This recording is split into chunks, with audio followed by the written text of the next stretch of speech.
Cinephiles! Welcome to a brand new episode of Screen Kings! For today's episode, we are going to review Quentin Tarantino's ninth film, Once Upon a Time in Hollywood. It features two powerhouse casting. We have Leonardo DiCaprio and Brad Pitt working for the very first time in cinema. Leonardo DiCaprio plays a Hollywood actor named Rick Dalton, and his stunt double Brad Pitt plays Cliff Booth.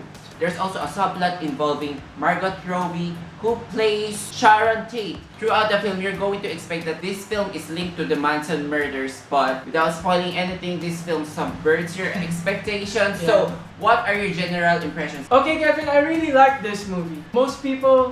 Some people rather, didn't like this movie because there's really not much plot in this movie, and with regards to the Sharon Tate murders, the character of Sharon Tate is really sidelined for most of this movie.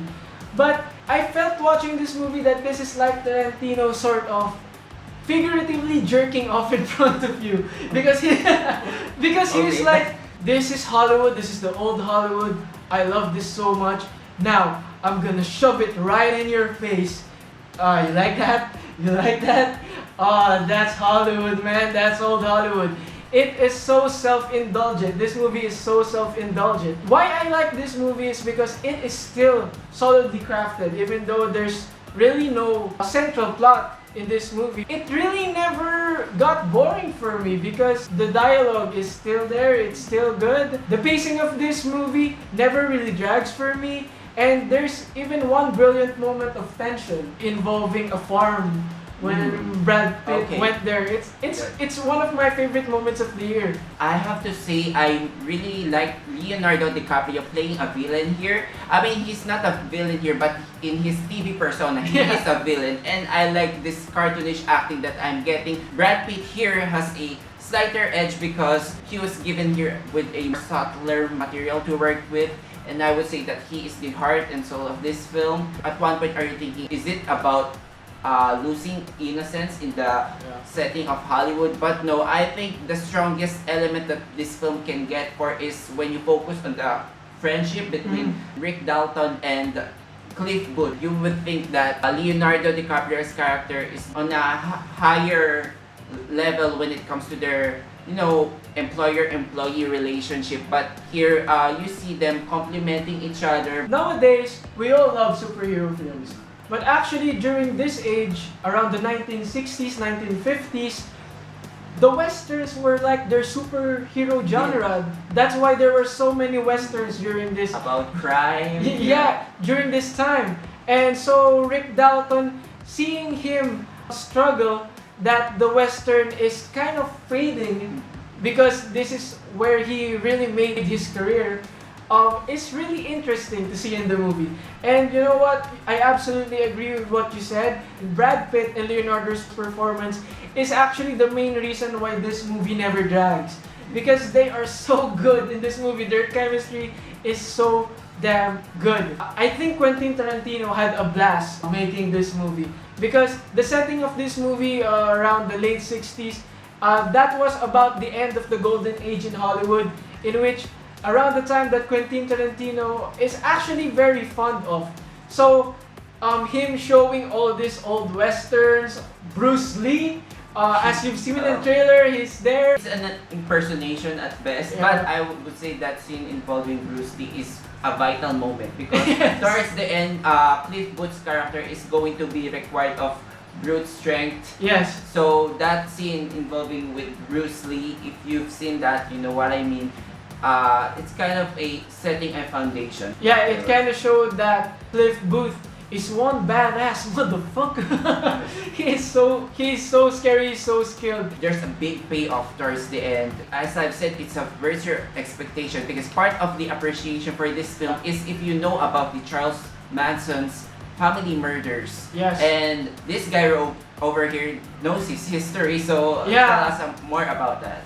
I am actually a true crime junkie. I don't want to get into the gruesome details of the murder, but basically, members of the Charles Manson family murdered Sharon Tate. By the way, this is not a spoiler. This is history. This is history. Jay Sebring, who is her ex-lover who is staying around their house at that time, and two of their friends. They were all gruesomely murdered. With regards to the ending, this is just what I want to say. It is so freaking awesome. Nothing directs violence quite like Quentin Tarantino. This is what everyone came here for, and Quentin Tarantino, when it comes to the time that he should deliver violence on screen, is so good at showing it. Really feels gratifying. I'm going to drop a bit of a spoiler here, but third act involves a flamethrower, and I was not. I was. The whole scene where we're cheering. Oh, yeah. man, Oh man. my god, that scene is so iconic. Yeah. When the flamethrower It's was being shown on, used. was being used on screen, I laughed so hard. It's like, oh man, this is so good. But Come I on. also like to commend the supporting cast here Yeah, because yeah. this is Hollywood, so you can expect a lot of cameos from Kurt Russell. We have Al Pacino here, Timothy Olyphant. But what surprised me is there's a new character here, new girl named Julie Butters. Yeah. And I really would like to see more of her. Like, give this girl a Disney Plus show. yeah, she absolutely steals every scene that she's in.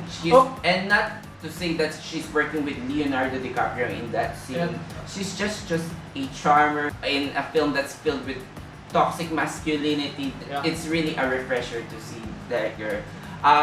Going back, I would have to say I'm a little bit disappointed that Margot Robbie is a bit underutilized in this film because you see her characters onto a personal journey. Okay. It's more of a, I would say, an introverted character journey. Actually, I would like to push back a bit on that because, I see many people complaining that Margot Robbie as Sharon Tate was underutilized, but I actually agree with Tarantino the way he uses Sharon Tate in this movie. Okay, so Sharon Tate's character is shown every once in a while in this movie.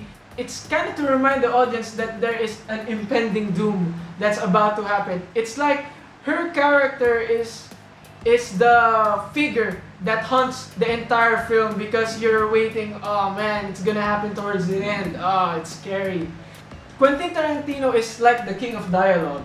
The dialogue in this movie is so great, but it's still not as sharp as his Previous work. as his previous work. And another negative for me is the first part of this movie really went nowhere. It's just a hangout film. I mean, it's still good because of what they're saying, of the performance of these characters, but in the end, it really didn't matter. I still have the feeling that after watching Once Upon a Time in Hollywood, I immediately want to rewatch it again Oh, yeah. in a desperate attempt to connect more of the loose plots towards the beginning. I feel like there's a foreshadowing involved. Okay, so now it's time to give out our scores. Overall, this is a very solid Quentin Tarantino movie. He still hasn't made a bad film. Although this is not one of his best films, I can still recommend this movie. I'm giving it 4 out of 5 stars. Okay, I think you're gonna be surprised with my rating. Okay. I mean, it's just that when you come to a Tarantino film, you're expecting for greatness. Okay. But in here, what you're gonna get is just good. So I'm giving this film 3.5 out of 5 stars. And that's it for our review of Once Upon a Time in Hollywood. If you guys enjoy more of our content, please do hit like, share, and subscribe. And tune in to the next episode of Screen Kings! Ha!